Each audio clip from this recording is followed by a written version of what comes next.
Terus kan ada resiko tidak cuci darah, ya, berupa gangguan-gangguan penyakit.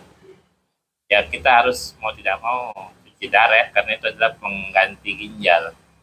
Nah, resiko cuci darah sendiri ada tidak? Ada, pastinya ada. Mulai resiko cuci darah itu mulainya dari ini ya, terutama pemasangan Simino. Kalau di Indonesia kan lebih banyak ini pakainya Simino. Apa itu simino? Simino itu penggabungan antara arteri dengan vena, itu disatukan jalurnya. Gimana caranya itu? Biasanya di ini, Oh, jadi ada tindakan khusus di tangan iya, untuk eh, memudahkan penyambungan tubuh ke mesin. iya, Nah, seperti itu. Jadi itu namanya simino. Simino itu nama penemunya. Ya. Jadi risikonya apa gitu? Yang pertama ya resikonya perdarahan di bagian ininya untuk pemasangan siminonya itu, terus infeksi, misalnya pasiennya tidak ini ya, biasanya kan setelah itu kan pemasangannya itu kadang dilakukan oleh dokter bedah.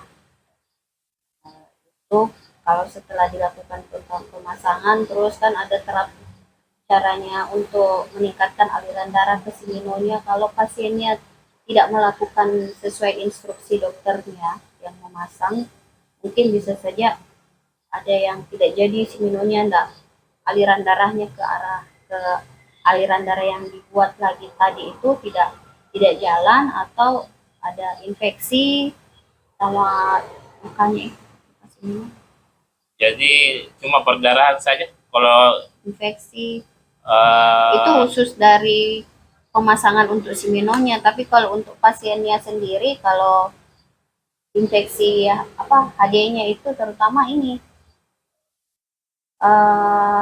bisa hipotensi, atau kadang kan penarikan darahnya itu, kalau kita terutama praktisi tenaga paramedisnya yang tidak tidak apa tidak tidak teliti dalam menghitung berat badan sebelum dan sesudah ataupun dan sebagainya, kan ada perhitungannya ya. Perhitungannya itu kalau tidak tepat ya kan biasa penarikan darahnya itu terlalu banyak atau terlalu cepat atau juga terlalu sedikit. Kalau terlalu banyak biasanya pasiennya hipotensi, tekanan darahnya turun drastis, pasiennya berkeringat kayak gitu, atau penarikannya tidak tidak maksimal. Jadi tetap saja pasiennya setelah cuci darah, yang awalnya kadang kan pasiennya kalau berapa hari tidak cuci darah kan kadang masuk sudah anemis, sudah tensinya tinggi, sesak. Jadi kalau misalnya penarikannya darahnya itu tidak maksimal, maksudnya masih berlebihan, yang tidak dicuci itu lebih banyak. Jadi pasiennya tetap sesak, setelahnya pasiennya hipotensi, tekanan darahnya turun drastis, pasiennya berkeringat gitu. jadi intinya mungkin resikonya tidak terlalu besar dan bisa dihindari. Sebenarnya bisa dihindari. Tapi resiko untuk tidak cuci darah dibanding resiko cuci darah itu sendiri jauh lebih besar. Iya, bisa dikatakan. Misalnya kan banyak sekarang orang takut cuci darah karena seram. Yes. Jadi lebih bagus cuci darah daripada tidak. Kalau memang sudah indikasi. Kalau sudah diindikasikan cuci darah, lebih baik lakukan, karena itu untuk kepentingan pasiennya sendiri ya. Lebih banyak manfaatnya cuci darah. Cuma ya memang kan kalau misalnya jarumnya itu kan untuk pemasangan jarum-jarum untuk cuci darah itu kan bisa besar ya ukuran abuketnya itu, jadi ya itulah resikonya. Bagaimanapun lah dengan resiko infeksi. Misalnya mesinnya dipakai oleh orang HIV.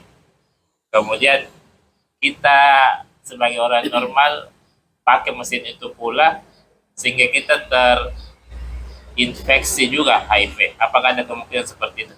Nah, kalau di ruangan HD itu kita memang punya ruangan khusus untuk pasien-pasien yang HBsAg-nya positif dengan pasien yang HIV positif.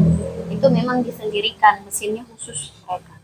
Jadi tidak akan bersatu dengan pasien-pasien yang HBsAg yang tidak ada ruangan. Maksudnya tidak masuk di ruangan kategori isolasi ya. Hmm, tapi saya pernah tanya di suatu rumah sakit, tidak semua rumah sakit punya eh, alat cuci darah khusus untuk pasien infeksi. Ada juga yang cuma untuk pasien biasa saja, pasien tidak infeksi HIV atau HPV. Bagaimana itu? Saya nggak tahu ya, pokoknya kalau di rumah sakit saya itu ya ada dipisahkan itu ruangan khusus isolasi, walaupun juga waktu naiknya pandemi itu ya, waktu COVID itu kita memang punya khusus untuk ini, khusus pasien-pasien COVID itu ada ruangannya tersendiri untuk yang Oh, berarti tergantung dari rumah sakitnya juga. iya. Kalau misalnya kita mau cuci darah, kita harus tanya dulu, apakah di sini dipisahkan antara infeksi dengan tidak. Jadi bisa mencegah kita sebagai pasien untuk tertular dari penyakit infeksi seperti HIV atau hepatitis B.